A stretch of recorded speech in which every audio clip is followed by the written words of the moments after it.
Hey guys, Andy here from Mediocre Hobbies, bringing you a new game showcase. New game to me anyway. I believe the game itself has been out for up to 2 years now. The game I'm talking about is the Elder Scrolls Call to Arms by Modiphius. I'm so sorry, I'm so bad with names. And honestly, I do not know how to say the name of this company. 2 hours later. Modiphius Entertainment. If I'm butchering that, I do apologize. If anyone wants to enunciate it in the comments below for me, that'd be much appreciated to help me out here. Suffice to say, the Modiphius has very kindly sent me out the Elder Scrolls game to try out. I managed to get a set of the core rules. They very kindly also sent me the Bleak Falls Barrow Delve set, which is like heroes and some skeletons and some armor. So it should be super fun. And this is actually the product that I'm going to be focusing today's video on. It's going to be a kind of speed painting video on how to get these guys finished up, ready for the tabletop ASAP, so you can delve into your first journey down into the dungeons. The game itself can be played as a single player or multiplayer game, which is super fascinating. There's a potential for me doing some playthroughs of this game if you guys are interested. So if you guys are interested in seeing me play through this game, then please let me know in the comments below as well. There's only a few other goodies, but I'm going to save those for some future videos. So without further ado, let's get stuck into this video. Before we do though, just make sure if you are enjoying my content, hit that like button, and if you have yet to, please subscribe to the channel. It helps me out immensely and takes about 2 seconds out of your day. Thank you guys so much, and now let's get into the video. This is the first set that I'm going to be working on that they sent me, the plastic Bleak Falls Barrow Delve set. This is basically an entire encounter in one box. You still need the core rules to use it, but it does contain a Dragonborn, 3 Draugr, a Draugr champion, and 3 skeleton archers, which is more than enough to do a couple of cool missions, include delves into dungeons or old caves and stuff, searching for treasure or completing quests. All the miniatures were assembled using super glue. I cleaned them up with a knife and a clippers, and I gave them all a coat of Chaos Black spray and then a zenithal of Wraithbone. So what I'm going to do is I'm going to work on the Dragonborn first. I'm going to use Fyreslayer Flesh, and I'm going to use this contrast as the base coat for all of her skin. So these miniatures are quite petite, small. The details are quite small on them, and sometimes it's kind of difficult to pick out the different detailed parts, especially in the base coat stage. So I just pulled up a big picture on my computer screen of this exact model, just so I knew, okay, there's skin and there's a bit of fur and that's leather and that's a strap. And once I had it all blocked out, it was very clear to see. Very fine detail. Next, we're going to move over to Snakebite Leather. And we're going to use this for all of the kind of fur parts.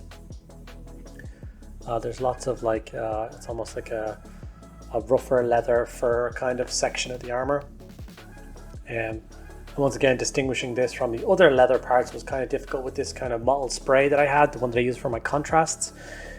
So I definitely leaned heavily on the picture on my screen to figure out where all those colors were going to go. I then jumped over to Gore-Grunta Fur, and I used this for all of the actual leather. So this is the cuirass, shoulder pads, the boots, bits and pieces like that.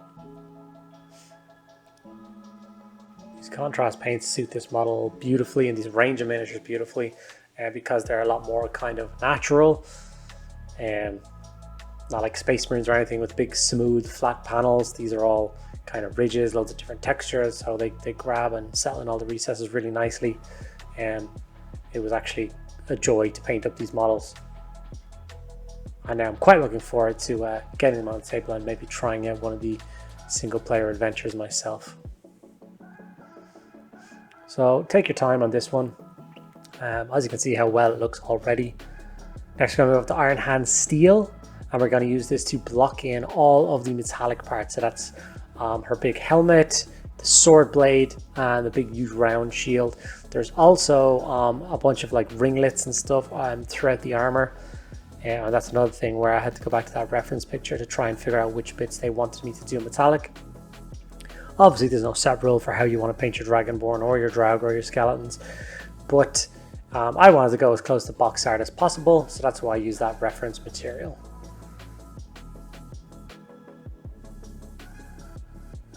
Just take your time with the metallics. You don't want to be going over and hitting any of those leather or fur parts at this point.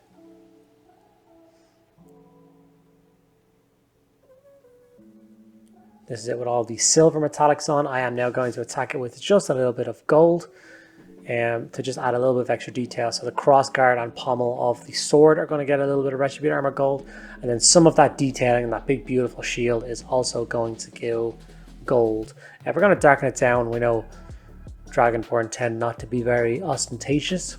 So we will knock that back with a shade and layer it up and try and keep it a bit duller than it looks right now. But it definitely helps with that big flat shield, sorry, one flat color of a shield, to break it up using some gold.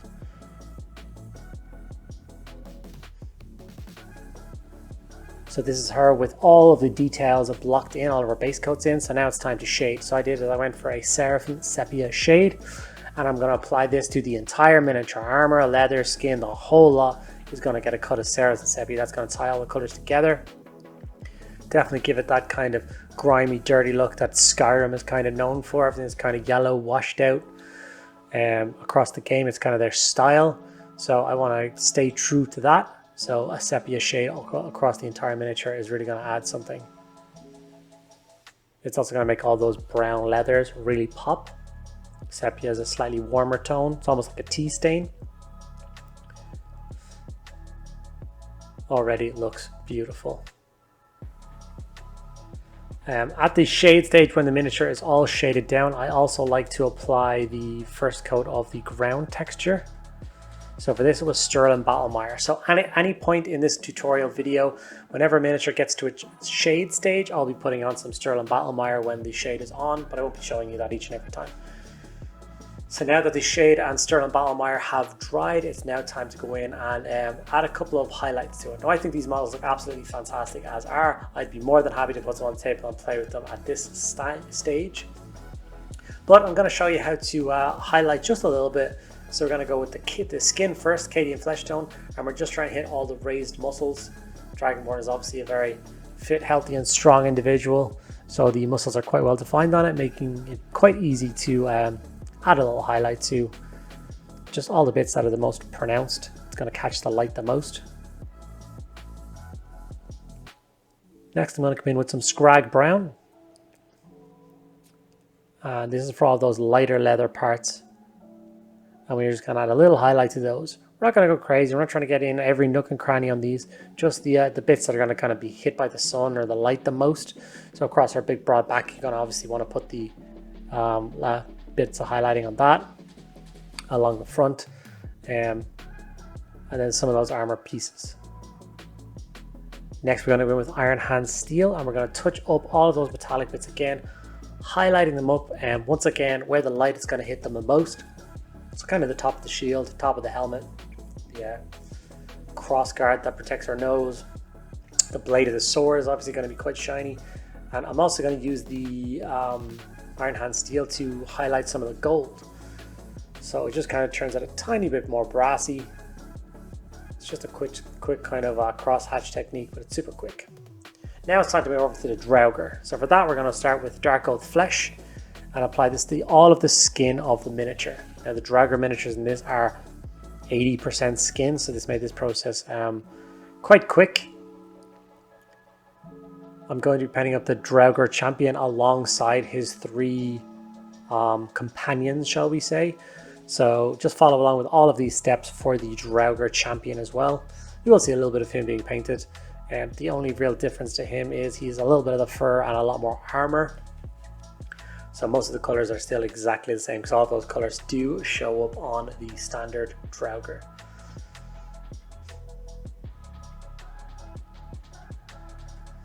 So as you can see, I painted all 4 of the Draugr, I guess, with the skin.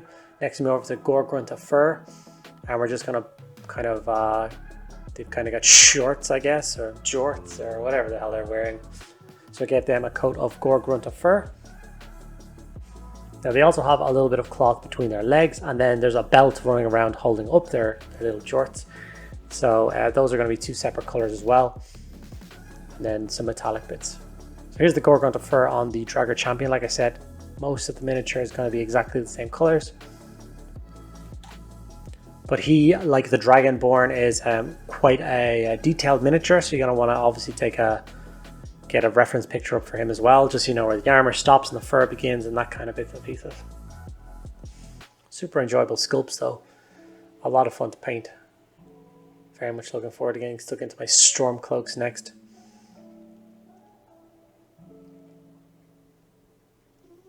Next, we're going to go to Snakebite Leather. And these are those bits that I said kind of are between the legs, they're like loincloth almost of the other Draugr.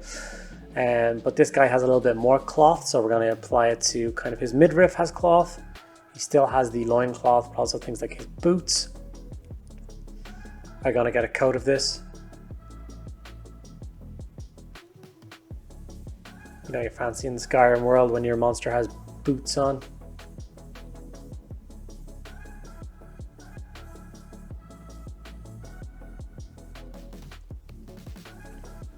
Here's the other Draugr, same color again on those loincloths. That's pretty much the only part of these Draugr miniatures that have any of that material, so it's a quick kind of 5-6 second paint job to get that done.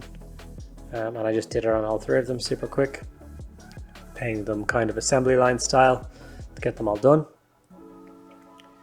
Next we're going to use Cygor Brown, which is a really dark brown. It's kind of a blacky brown, and I'm going to use this for the belts that are holding up their shorts.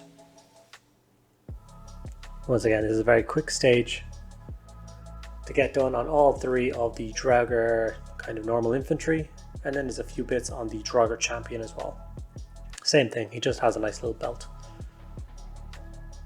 From there we move on to Iron Hand Steel, and we are going to apply base coat on all the metallic. So his entire Draugr sword, he's got an armlet, and then there's a couple of rings through his belt as well. So just make sure you don't forget those bits, they're very easily missed parts.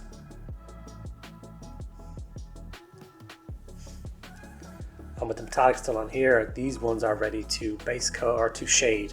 We have to do a little bit more on the Draugr champion before we do that though. So obviously you can see the amount of metallics that are on him. He's got a few armored shin guards. Got kind of like a corset, like armored gut plate style thing. His big sword, helmet, shoulder pads, and there's a lot of detail on his shield. That you need to give a base coat of the metallics too as well. Quite a dangerous flow on the tabletop, I'm guessing. I think I said flow there, but let's just pretend I didn't. I tried to say foe. Oh well. When you have that metallic applied, it's time to Seraphim Sepia this warband. I'm trying to use a kind of condensed palette for these tutorials, as some people are just Elder Scrolls fans, therefore this may be their first kind of step into the miniature painting world. And if that's the case, I don't want to offer them to have to go out and buy 35 paints to get this box set kind of done up. I think I capped it to around the 10 paint mark, which I think is a reasonable amount of paints to expect someone to pick up to paint up their miniatures. So like I said, Seraphim Sepia was applied to all of the Draugr, and then once that was done, we obviously hit them with the Sterling Battlemire like I was saying earlier. Skrag Brown was then brought back in to highlight those leathery parts. Super quick highlight. Only the most kind of extreme creases. These at the end of the day are like encounters. These are the bad guys. I personally would spend more time on heroes than I would the basic infantry. Especially for me, who this game will be like a side game. I don't have a lot of painting time to devote to all the side games I want to play. Therefore, base coats and washes tend to be a very comfortable place for me to leave things. And in order to get them on the tabletop and play some nice thematic games, I still think the models are fantastic. A lot better than grey plastic, but they're not going to take me a million years to get done. And then there's that beautiful lie you tell yourself where it's like, I can always come back and make them look like prettier later on, but we never really do. Flayed One Flesh was then used to kind of create that Draugr skin. That warm pinky tone we have right now is to like humans. So with some Flayed One Flesh, I just went in and, like all the other highlight stages, it's only on the really raised areas. Those the calves that are, or thighs that are kind of front and center of the miniature are going to get a coat. His face, his chin, some parts of the arm, that kind of thing. Okay, it's time to move on to the final group of bad guys, which is the skeletons. So we're going to go for Gore-Grunta Fur and coat the entire bow. If you look at the picture on the box, there's a lot of metallics on these bow, but I just want to get the kind of brown wooden kind of undertone color on everything, and then we'll kind of hit it with some silver in a second. So Gore-Grunta Fur, all of the bows and the quivers. This is quite a quick paint job. There's nothing we're going to do to the sprayed bone until after the shade, because the shade will do wonders for it.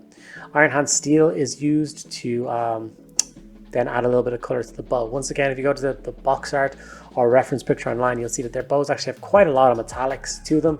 I toned it down a little bit. I wasn't a huge fan of the amount of metallics on their choice of painting.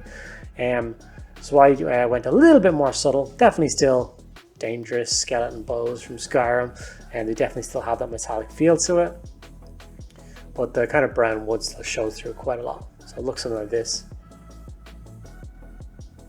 After this, we moved over to Seraphim Sepia, and then we washed down the entire miniature. As I'm painting this guy, I'm painting up the other two skeleton archers at the same time. They're all being painted as a unit. This makes the process super quick and efficient. And as you can see, the beautiful sepia color is already turning that nice bright bone into some really old, or bright looking white into some really nice old looking bone. It suits the bow and the metallics and all that. So like before, Sternal Battlemire is part of the base while the shade was drying. So now we're just going to go in with a quick dry brush of Screaming Skull onto the bone. Once again, just targeting the brighter, higher points of the miniature. Not worried too much if we miss any parts. This is a really ancient skeleton, and it's kind of supposed to look kind of worn and dried out and aged.